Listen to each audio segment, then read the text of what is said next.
नमस्कार मित्रांनो. फिजिक्समध्ये जर तुम्हाला 90 प्लस स्कोर करायचा असेल, तर हे जे मी क्वेश्चन्स आणले टॉप ट्रेंडिंग लॉन्ग क्वेश्चन्स हे स्किप केले, तर बिल्कुल तुम्ही 90 प्लस जाऊ शकत नहीं. ठीक है. तो याद रखना मेरे भाई, ये जो क्वेश्चंस लेके आए हैं टॉप ट्रेंडिंग लॉन्ग क्वेश्चंस, आपको कम से कम 30 से 35 मार्क का स्कोर इसी क्वेश्चन से मिल जाएगा. वीडियो को स्किप मत करना, वरना एग्जाम हॉल से बाहर आने के बाद रिग्रेट करोगे, काश मैंने ये वीडियो देख लिया होता. ठीक है. तो चलो सबसे पहले टॉप ट्रेंडिंग लॉन्ग क्वेश्चंस में 3-4 मार्क्स के क्वेश्चन है. इसमें से छोटा क्वेश्चन कट करके आपको 2 मार्क्स के लिए भी पूछा जा सकता है. चैप्टर वाइज सॉर्ट आउट किया हुआ है आपके लिए क्वेश्चंस को. देखो सबसे पहले एक्सप्रेशन फॉर काइनेटिक एनर्जी, जब रिजिड बॉडी रोल कर रही है, रोलिंग मोशन में काइनेटिक एनर्जी का एक्सप्रेशन, इसमें डेरिवेशंस भी आपके इंक्लूडेड है.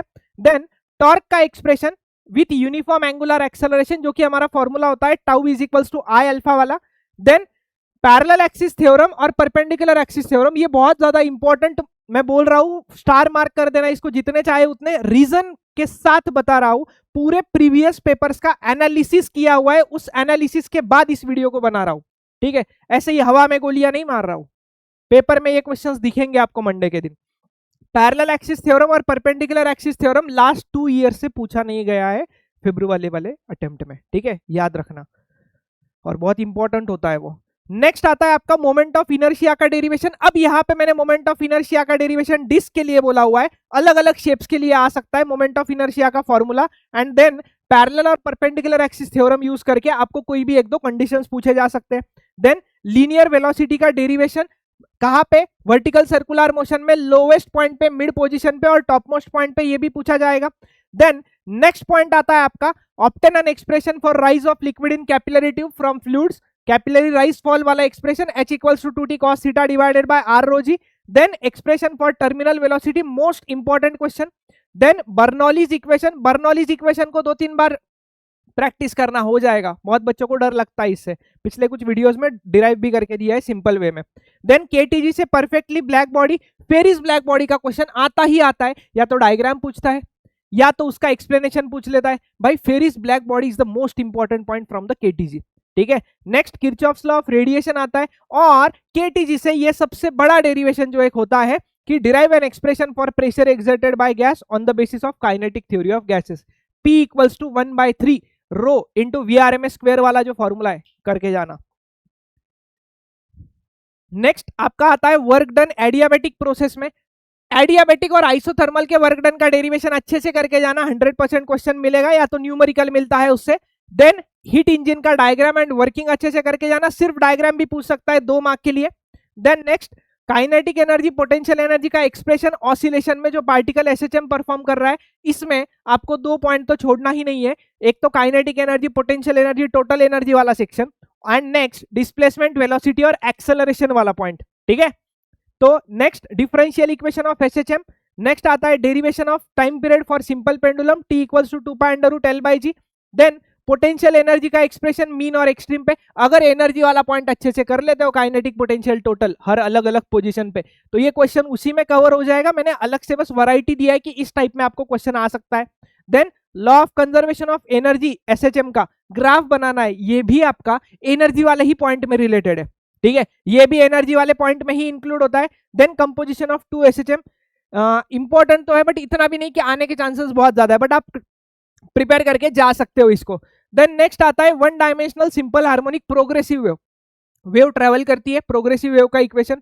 अरे भैया पॉजिटिव एक्स में एक फॉर्मेट याद कर लो, 2-3 फॉर्मूले याद कर लो छोटे छोटे, तो काम बन जाएगा ना. ठीक है, तो काम बन जाएगा, कोई दिक्कत नहीं है. नेक्स्ट आता है reflection of transverse and longitudinal wave का रिफ्लेक्शन डेंसर रेयरर मीडियम से. नेक्स्ट ये आपको ओपन ऑर्गन पाइप और क्लोज ऑर्गन पाइप वाला बहुत बहुत मोस्ट इंपॉर्टेंट है. क्यों? क्योंकि ओपन और क्लोज ऑर्गन पाइप में से एक आता ही है डेरिवेशन, या न्यूमेरिकल पूछ लेता है. तो देखो डेरिवेशन का फायदा क्या है, डेरिवेशंस में आपको इंपॉर्टेंट क्या है कि न्यूमेरिकल में भी हेल्प हो जाती है फॉर्मूले की, बिना फॉर्मूले के न्यूमेरिकल सॉल्व नहीं होते. देन ये वही है क्लोज ऑर्गन पाइप और ओपन ऑर्गन पाइप, मतलब pipe open at both the ends and pipe closed eight one and, इनका अच्छे से दोनों चीजें करके जाना. ठीक है, ये उसी से रिलेटेड क्वेश्चन है. 3 क्वेश्चन जो है लास्ट के, वो आपको लगेगा कि सर 3 क्वेश्चन है, 3 अलग अलग नहीं है मेरे भाई, तीनों क्वेश्चन एक ही टॉपिक से रिलेटेड है, ऑर्गन पाइप से रिलेटेड है. नेक्स्ट वेव ऑप्टिक्स में कुछ ही डेरिवेशन है जो इंपॉर्टेंट होते हैं बहुत ज्यादा। एक होता है उसमें से Young's double slit experiment, then next होता है ब्रूस्टर्स लॉ। ये दो चीजें बहुत इंपॉर्टेंट है। और फिर वेव फ्रंट के टाइप्स करके जाइएगा, plane wave sorry spherical wave front, plane wave front and cylindrical wave front. उसका डायग्राम भी देख के जाइएगा तो आपका काम बन जाएगा।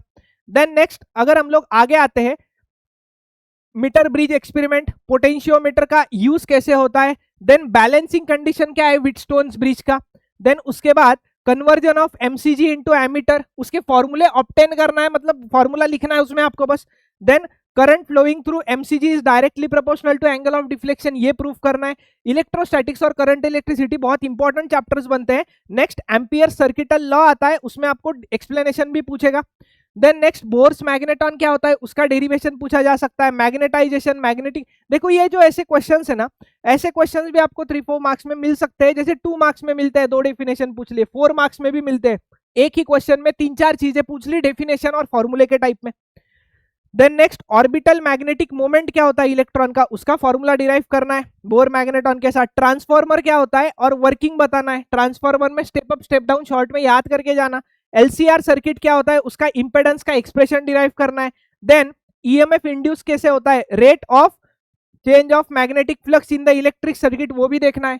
ठीक है, नेक्स्ट आता है व्हाट इज इलेक्ट्रोमैग्नेटिक इंडक्शन, और ये formula E equals to minus d phi by d t, वो dt उधर चला गया है, वो यहाँ पे आ जाएगा। देन ट्रांसफॉर्मर किस प्रिंसिपल पे वर्क करता है, यहीं पे ट्रांसफॉर्मर के ही रिलेटेड क्वेश्चन है। और मैं जो step up step down transformer बोल रहा था वो भी यहाँ पे लिया है आपको। स्टेप अप स्टेप डाउन में मैंने डिफरेंस बिटवीन में भी इंपॉर्टेंट बता रखे हैं, तो वो भी अच्छे से याद करके जाइएगा, नहीं तो भाई पछताओगे बाद में। मैंने बोला भी है डिफरेंस बिटवीन वाले जो इंपॉर्टेंट दिए ना वो सारे करके जाना, उसमें से आपको एटलीस्ट लिखते भी आता है अगर शॉर्ट नोट आता है तो उससे। ठीक है, नेक्स्ट इंपेडेंस का डिराइव करना है एक्सप्रेशन सीरीज एलसीआर सर्किट के लिए। देन नेक्स्ट आते हैं डुअल नेचर से, तो फोटो इलेक्ट्रिक इफेक्ट बहुत इंपॉर्टेंट, मोस्ट इंपॉर्टेंट, इसको पूरा पूरा करके जाना क्योंकि डुअल नेचर से एक टॉपिक है फोटो इलेक्ट्रिक इफेक्ट, उससे क्वेश्चन बनता ही बनता है और क्वेश्चन पूछने के लिए ज्यादा स्कोप है नहीं चैप्टर में।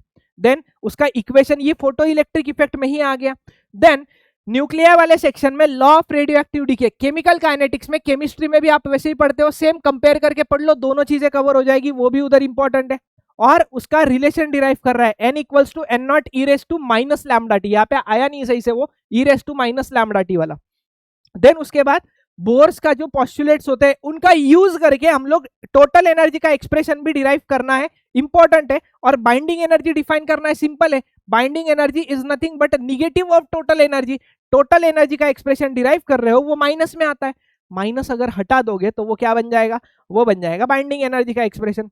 नेक्स्ट आपको स्पेक्ट्रल लाइंस वाला डायग्राम आता है हाइड्रोजन एटम के लिए, Lyman Balmer Paschen Brackett Pfund Humphrey वाला, हमफेरी तो है नहीं, तो ये 5 सीरीज में से कोई भी किसी का भी डायग्राम भी पूछा जा सकता है आपको। जैसे इसमें आपको डायग्राम पूछा है Balmer series and Brackett series का। ठीक है, next with the help of neat level diagram half wave rectifier का वर्किंग एक्सप्लेन करना है। बेटा जैसे मैं कुछ बता रहा हूं, वैसे तो ये सारे इंपॉर्टेंट है बट फिर भी मैं क्वेश्चन बताते बताते आपको बता रहा हूं कि ये चैप्टर से ये चीज इंपॉर्टेंट है, तो अच्छे से करके जाइएगा। तो बेटा हाफ वेव और फुल वेव को छोड़ा तो इसका मतलब आपने सबसे बड़ी गलती की। सिंपल क्वेश्चन है, डायग्राम बनाना है, थोड़ा सा लिखना है, फुल मार्क्स मिलते हैं। ठीक है, थोड़ा सा थ्योरी लिखना है, हो जाता है।